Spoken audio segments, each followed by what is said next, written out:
Hello, welcome everyone. It's great to virtually see so many of you decided to join this late session for at least for everyone in Europe. But the great thing about online conferences, of course, is that we have folks joining from all over the world. So when I say hello world, I can actually mean it this time. Today we are going to talk about building an AI chatbot. And AI is something that can be just simply amazing. So I remember first using ChatGPT and having my mind blown. But really, one of the cooler things I've done with an AI recently was that my dog Nova had to go to a CT scan just a few weeks ago, and we were a little bit worried about her. And the doctor, for whatever reason, decided to send us a report, just a picture taken with a cell phone of the results, and that was like super dense medical jargon. It was really hard for me to really try to understand what was going on. Was it good or was it bad? So what I ended up doing was uploading that to ChatGPT, instructing it, saying hey, you're a veterinary radiologist. You're very good at explaining complex medical things to lay people, and please explain the key points in this report to me. And sure enough, I got some bullet points just explaining what was going on, good, bad, and I could see that nothing, or there was nothing for me to worry about.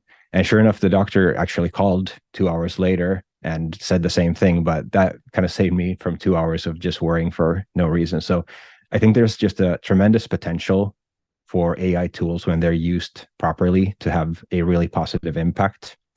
Now, they can be a little bit scary too. I'm not going to lie about that. But me as a curious person, what I wanted to do when I first encountered AI tools is just dig into it a little bit, try to understand what are they good at? Why are they so stupid sometimes? Like when you ask something and you get a plainly wrong answer, and it's just like, well, that's not even remotely close. Why does it do that sometimes?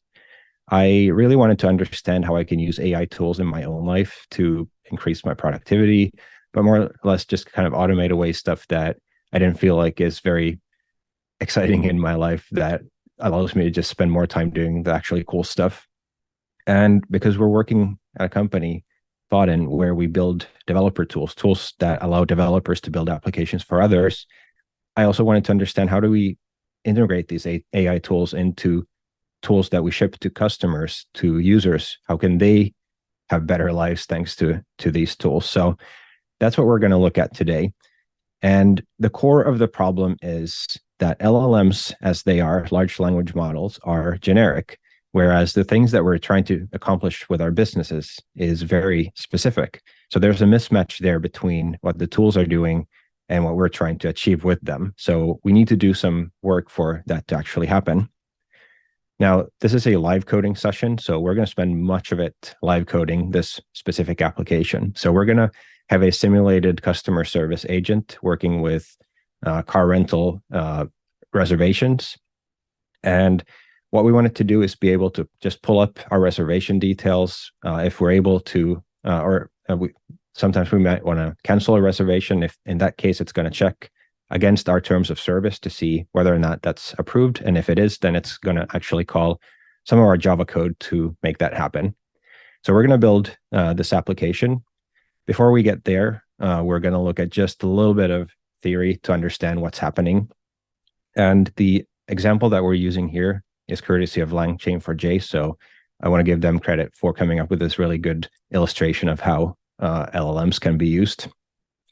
Now, this is going to be a very engineer-driven AI talk in the sense that we're not going to go deep into any kind of math or how LLMs work internally. We're going to look at them more from an API perspective, like how do we call an API that happens to be implemented by an LLM behind the scenes, and how do we get what we need out of it? There's a little bit of kind of theory that we need to understand in order to work with them, but not a whole lot.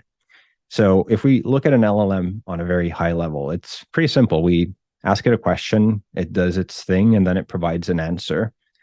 And an LLM basically knows two things. It knows whatever the content is that it was trained on. In many cases, this is more or less the entire internet up to a certain point in time.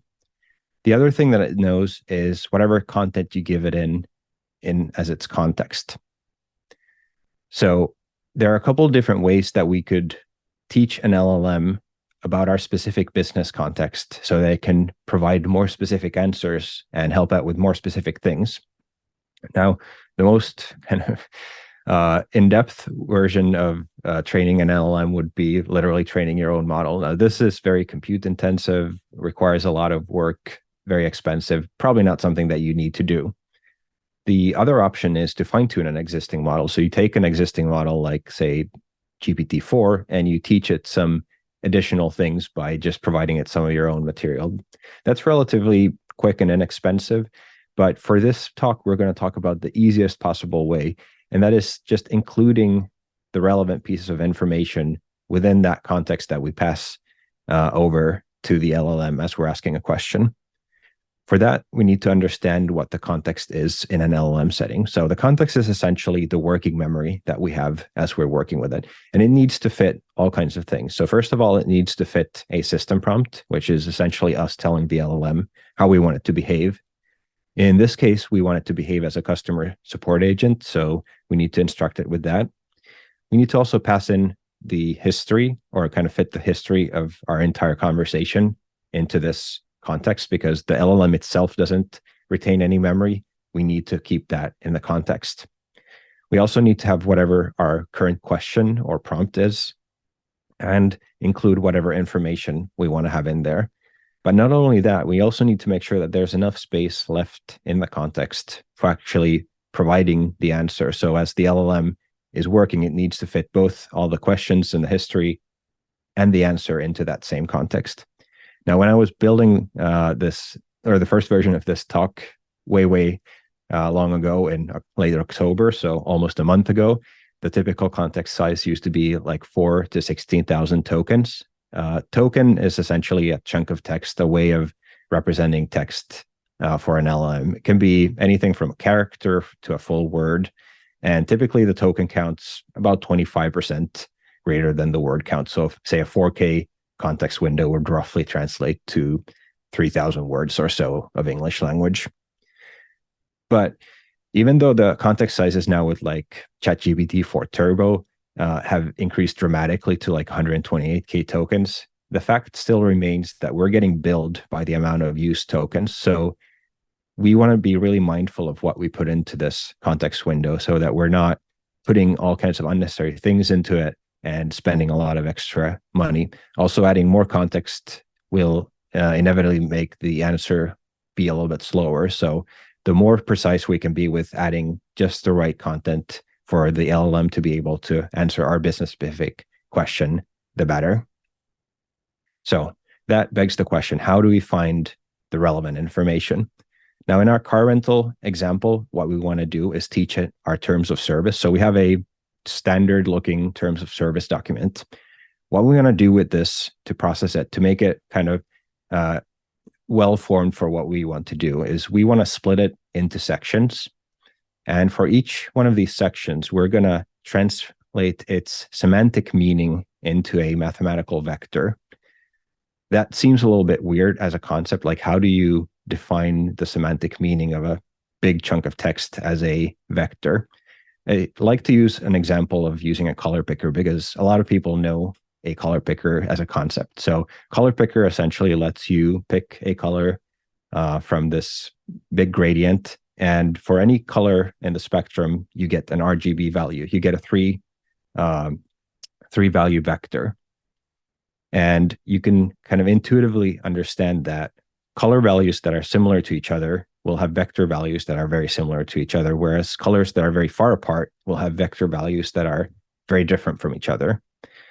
So that's why it's very important for us to kind of chunk this up into pieces, because if we're trying to kind of ask what's the semantic value of this entire document, that becomes very diffuse. That's like asking what's the RGB value of this entire picture. That doesn't really make a whole lot of sense. Whereas if we can ask it a more specific question, like what's the RGB value of this leaf on the tree, then we get a much more meaningful answer. So similar here, if we can chunk the text into meaningful sections, each section will have a pretty meaningful semantic value. So for instance, for here, cancellation policy will have a pretty kind of defined meaning around canceling policies. All right. Good. So once we have these vectors created, and this is something that we can do through an API, we don't have to do any math of our own here, thankfully. We want to save these into a vector database. Vector database will allow us to do similarity searches on these vectors so we can find which of these are actually close to each other, which means that when a user asks a question like, hey, I want to cancel my reservation, we can use the same algorithm to get the semantic meaning of that question as a vector. And then we can query the vector database saying like, hey, give me the most closely related piece of information that you have that relates to this question. And that should hopefully, in our case, give us that section on the cancellation policy. And if we include that, now within our context, the LLM is going to be very well equipped to answer any questions around cancellations, for instance. So that's really helpful. The final kind of piece of the puzzle that we need to solve is how do we actually give it being the LLM, access to a limited set of tools that it can use to call things in our system. So in our case, if we have a car rental system, it's not very useful if it can only tell theoretical information about what the cancellation policy is. It would be very much more helpful if it can pull up our actual reservation. It can tell us when it starts, when it ends. Are we able to cancel it? If we are able to cancel it, maybe it could go ahead and do that for us. So we're going to also look at how we can give the LLM access to a certain set of tools that it can use to actually call things within our system. The application that we're going to build is going to use two main tools, LangChain for J, which is a Java port of the LangChain project, which you may be familiar with from Python. It's essentially a set of helpers, primitives for working with LLMs that makes it a lot kind of more efficient for us to work with them. I remember when I built my first retrieval augmented generation app, essentially what we're doing here. So we're retrieving information from a vector database to augment the context. Just doing that in like May of this year required me to do a lot of just math and trying to think about how many tokens I can fit into that context window by myself. Whereas project like LangChain now and Spring AI coming up, semantic kernel, have a lot of these primitives that help us actually work with those and not be able to, or we can focus more on the kind of big picture thinking and not so much on counting tokens ourselves. The other tool we're going to use is Hilla, which is a framework that an open source framework from Boden. It combines a Spring Boot backend with a React frontend and a set of UI components. So we're just going to use that to help put together the UI and the backend. With that, I think we're ready to get coding. So let's jump into our IDE and see if we can't get this working.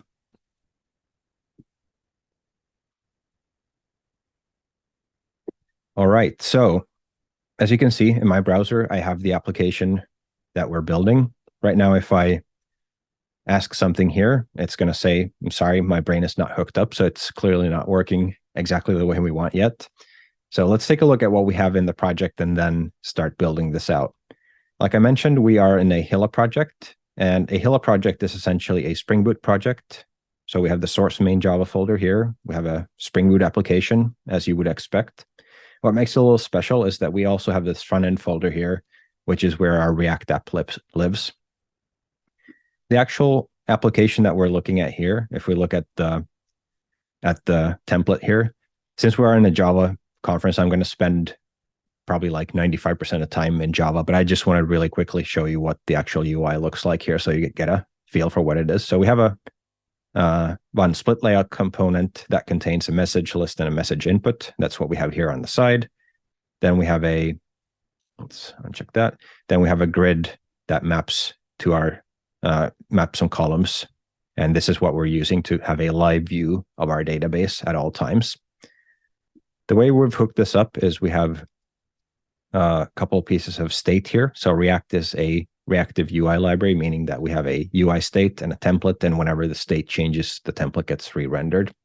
So we're keeping track of the three things, whether or not we're working right now. So if we're still waiting for responses from the LLM, what is the set of messages that we have right now? So we can see the first message here is what we're seeing up here, and then subsequent messages will be appended to this array. We have a set of bookings, which is the database here that we're displaying in the grid. And we have an effect saying that whenever we stop working, we'll go and refetch those bookings. So whenever we finish an operation with the LLM, we always have a up-to-date view of the database. I have a couple of helper methods here, one for adding new messages to the list, essentially just setting the list to a new array, appending that message. And then we have a helper here that appends a chunk of text to the last message. So this is something that we can use to stream the message to the browser as it's getting generated by the LLM. So what happens when we click on the send button here is essentially we set the working flag to true. We add a new message, whatever you just typed, to our message array. Then we call our assistant service. This is the backend service with a unique chat ID for this tab and the message that we just sent.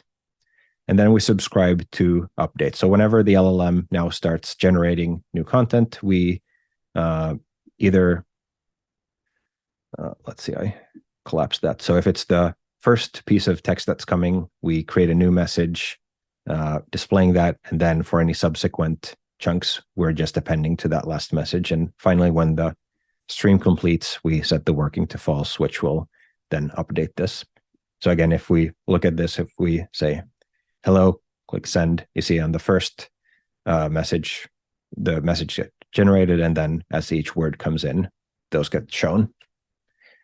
Okay, so let's go into the actual application class here, and this is where I want to just build this out. So not a real kind of realistic production application in that sense, but we're going to create a lot of small beans, and I just find it convenient to be working in here. So let's hide the sidebar here and start building this. So the first thing we need to define is the LLM itself. So we have to have a language model. And I mentioned that we want to have this streaming language model, meaning that we want to get the answer streamed to us as things are getting generated. And that's important for UX. So if you have a really long answer getting generated, that can take tens of seconds. That can take even a minute sometimes. And that's not really great, just having somebody staring at a blank screen for that long.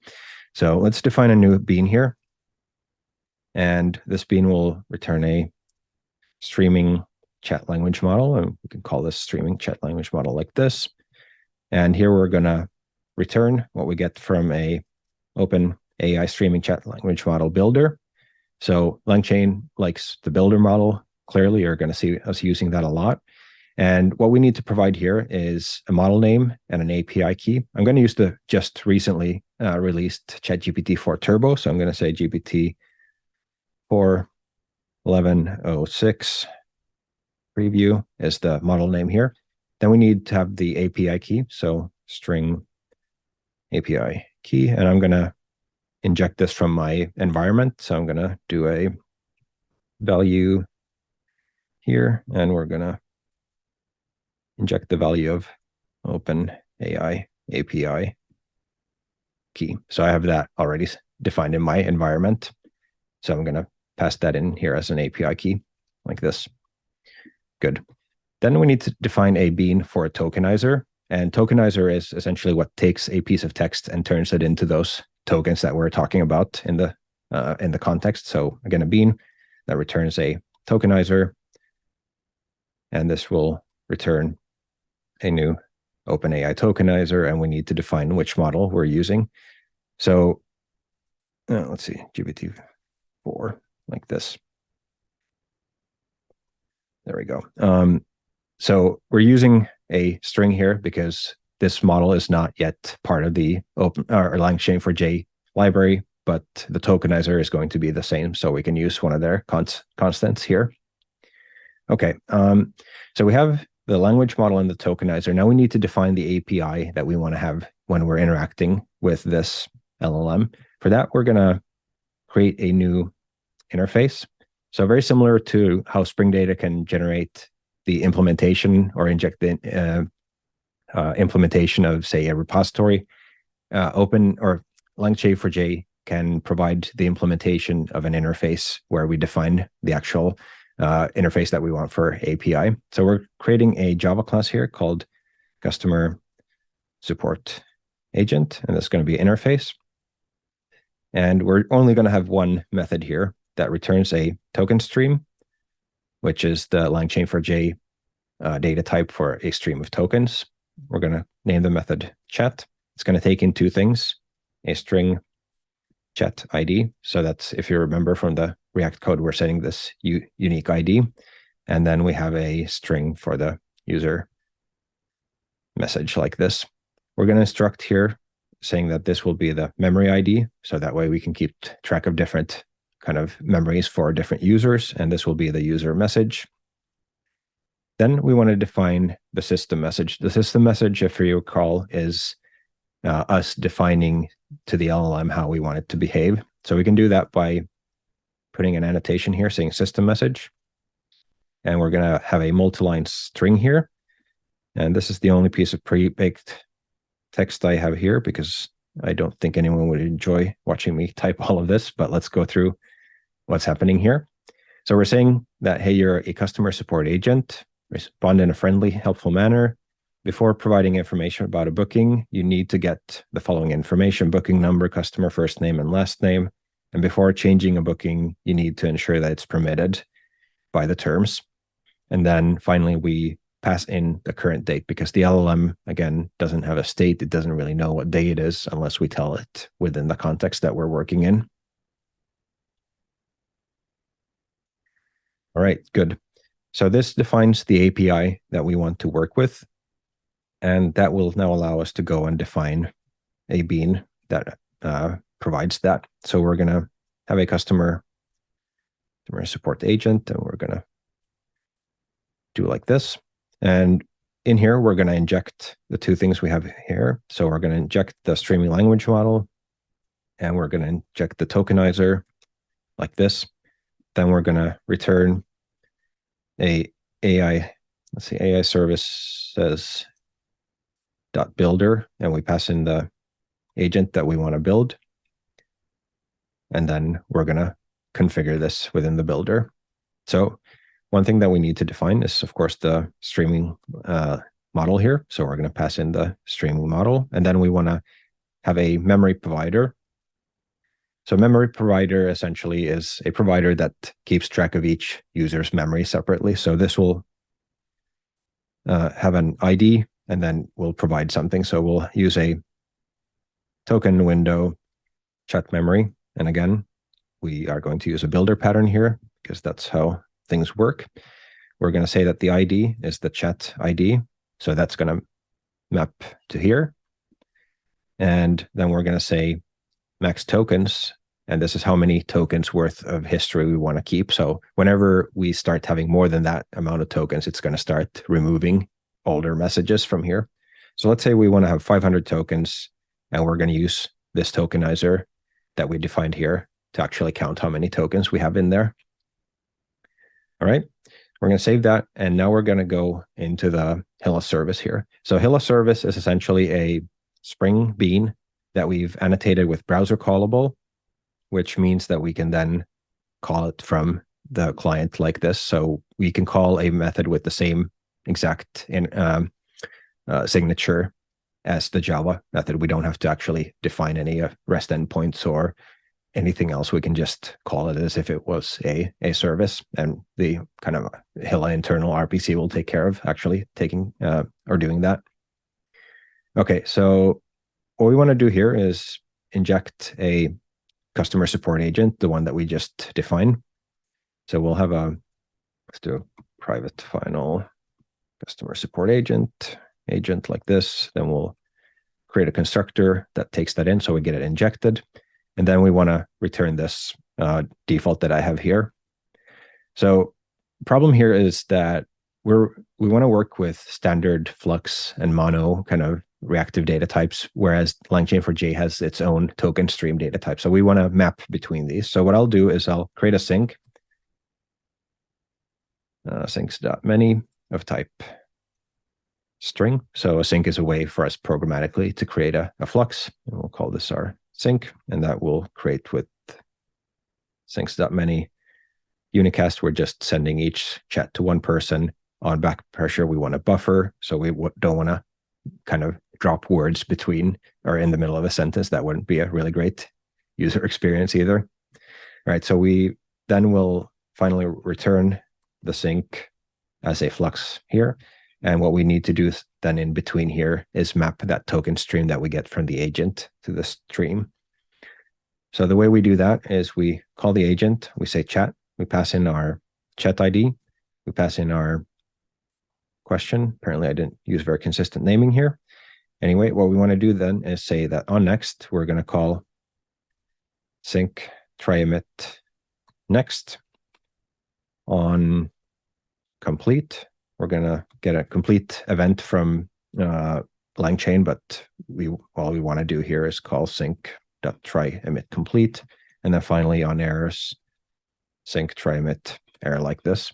And then finally, we need to remember to start the actual call. All right, so that was a lot of code. I'm going to build the project and let's see, what did I just do? I'm going to build the project, and what should happen here is that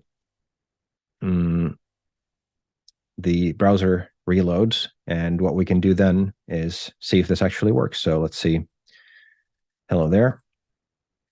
What should happen now is that it uses the actual GPT-4 Turbo LLM, and it knows the system message, so it knows it works at miles of smiles, and it is able to kind of provide us with a fairly coherent answer here. But let's see what happens if we ask it something. So, hey, can you explain the cancellation policy to me, please?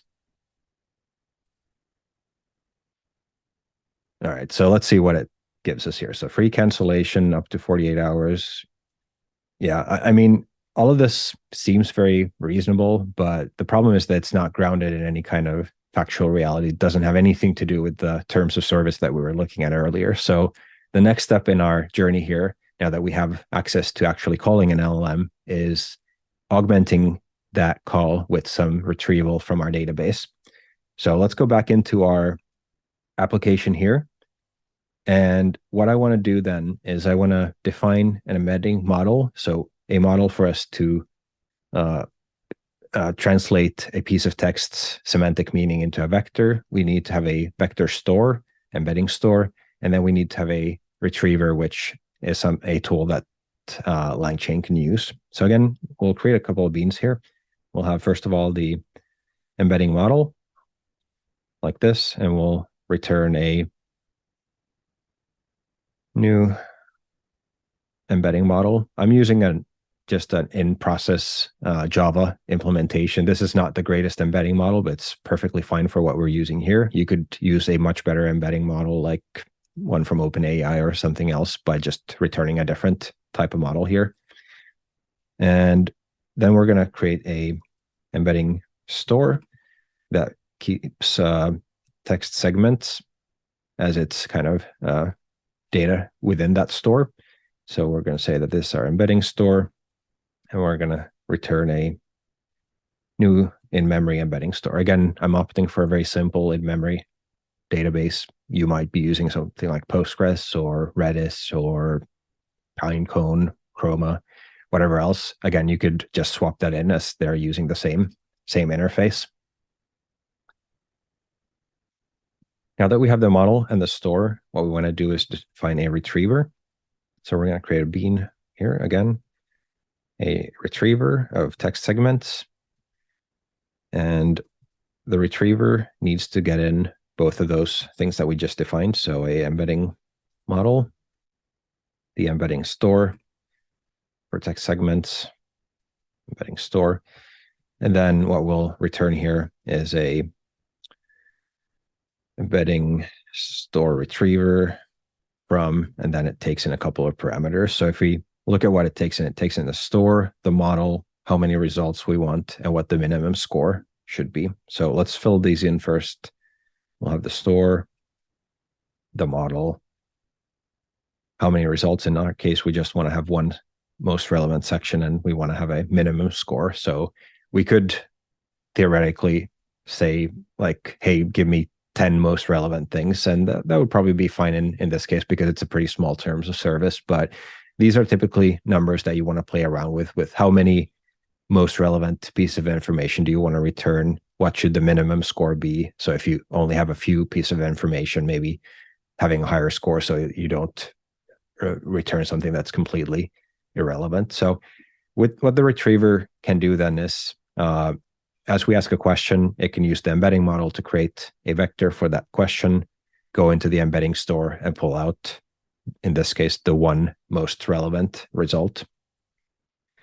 Okay, so just going to move this all the way to the bottom so we can kind of keep our story straight here. So I'm going to add that to the end here as a new thing to inject. So we'll have the retriever for text segments, retriever, and we're going to pass that into our builder here as a retriever like this.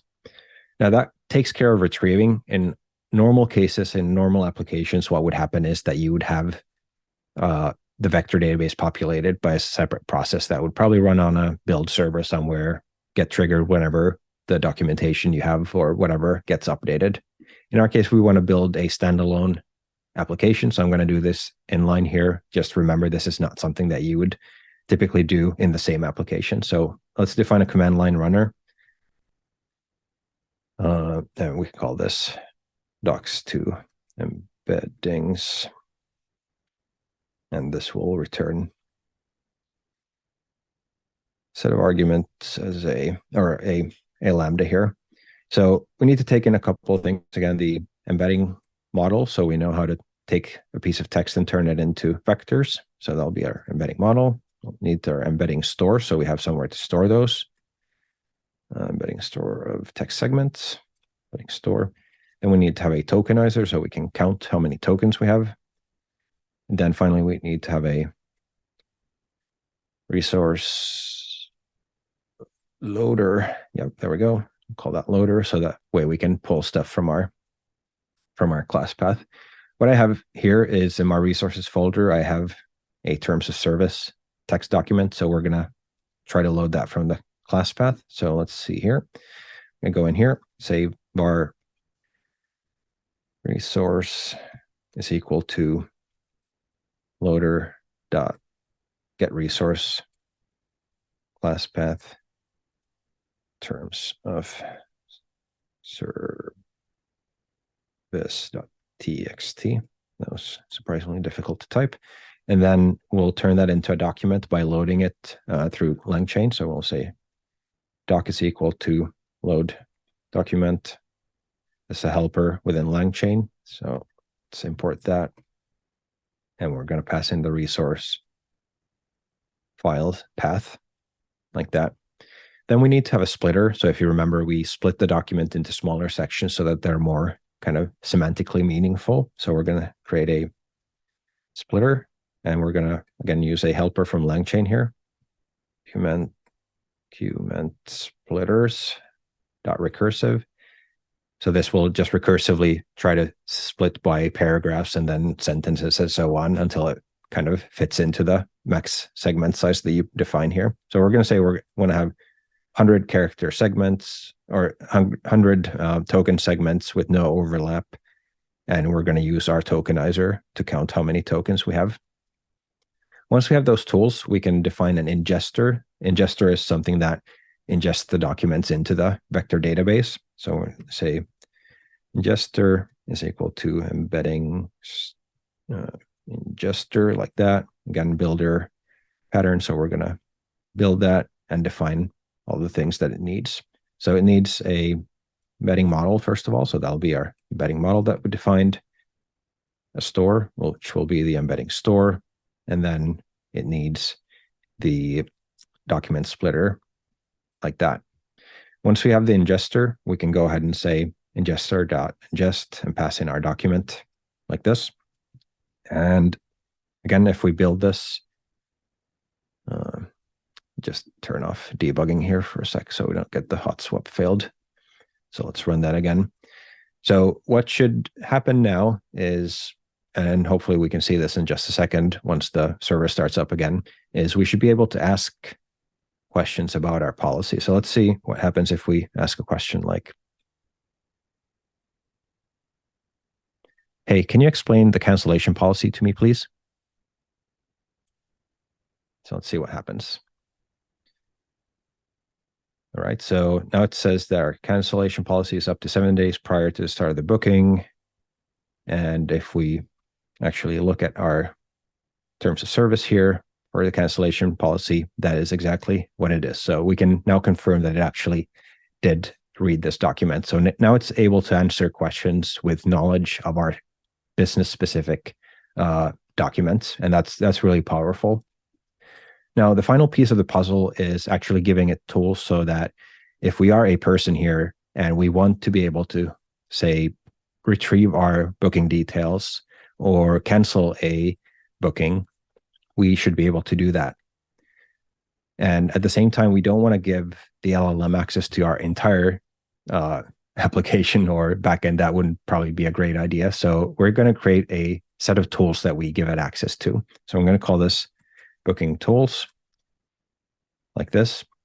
And here in a normal Spring component, we're going to just define a couple of tools. We're going to inject our backend service, which is this car rental service that provides just basic CRUD operations for our car rental services. It's using MicroStream, by the way, since they are sponsor of the event. So if you want to take a look at the code later on, you can see how that works in practice as well. It's pretty cool. So let's say private final car rental service like this. Again, we're going to inject that to our constructor, and then we're going to define two tools, one for getting booking details and one for canceling a booking. So public booking details, which is our DTO for booking details. And we're going to say get booking details.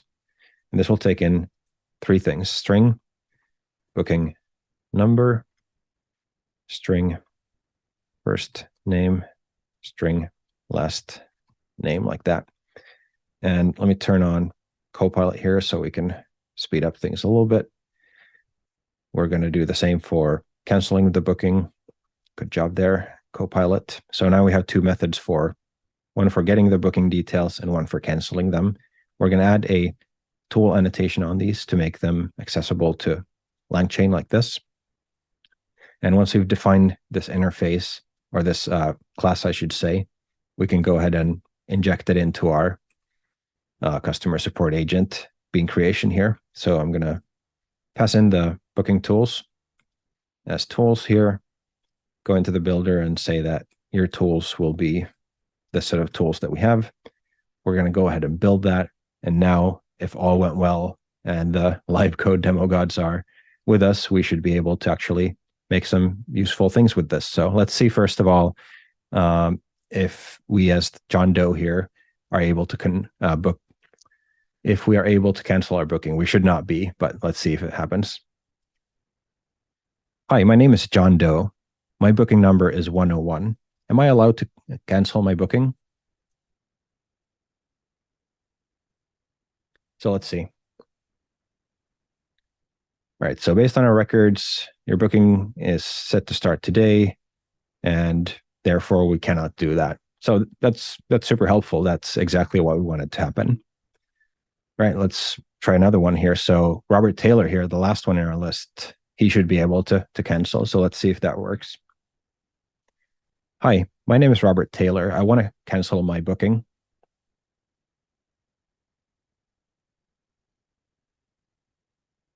Okay, so here you see I forgot to give one of those pieces of information that it needed. So it's actually going to ask me for it. It's 105.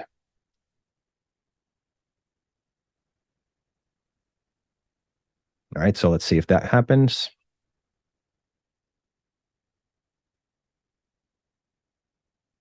So that seems to work. Let's say thanks here, and we can say the cancellation has been successfully processed, and we can see that our backend now reflects that. So if we actually go ahead and refresh here, we can see that the change has persisted there. Ooh, that was a lot of coding. We made it through. Super happy about that. So if you are interested in checking this out, playing around with this demo that we just did, go ahead over to my GitHub, Marcus Hellberg. This is under Customer Support Agent. If you want to, you can use the QR code, but that's probably less relevant in an online setting like this. And yeah, let's see. We only have 4 minutes left for questions and answers, but I'll join the chat and hopefully be able to answer some questions there, unless we do have any live questions here for the last couple of minutes. I don't know how that works, so maybe one of the moderators can help out with that.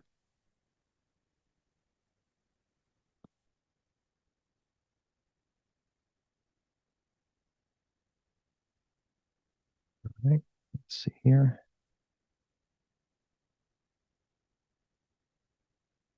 Let's see here. Have any messages? All right, so we had a question here about using ChatGPT 4. Yeah, it is. I do have a subscription, so that's why I'm able to use ChatGPT 4. Can we see the prompts that are generated somewhere, like the complete text being sent? Yeah, you can turn on debug logging in LangChain to see what's actually going over there.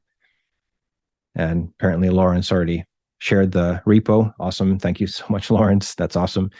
And yeah, if you play around with this, you have questions, you have concerns, you wondering about what's happening, hit me up on Twitter or any of the other social media platforms. I'm at Marcus Hellberg on all of those. And final question from Mary here. What vector database am I using? I'm using an in-memory vector database here just for the sake of simplicity, but LangChain supports pretty much any vector database under the sun, so you can use anything. Okay, let's see. We have a couple more minutes. So what about data privacy? Is the database and terms of conditions document will be part of ChatGPT or local to the user application? Okay, good question. So in this case, since we are sending over the text from the embedding to ChatGPT, that is getting sent over to their server. So it is not staying on our server. So in that case, if you are doing something that's very kind of security conscious, you might want to have a local LLM within your company firewall or something where you do this. So in this case, we are actually sending over that data to GPT. Anything that's going through the API is, per their terms of service, not getting used for training any models, but still you are sending that data over to a third party. So that is definitely something to keep in mind. All right, good deal. So that was the last question I had there. Thank you so much, everyone, for joining. You can find me at Marcus Hellberg on Twitter, LinkedIn, maybe Mastodon and Blue Sky if I remember to check them, even on Threads, I think, but I prefer Twitter or LinkedIn. So thanks everyone for showing up. It was awesome to see so many of you here, and have a good rest of your day.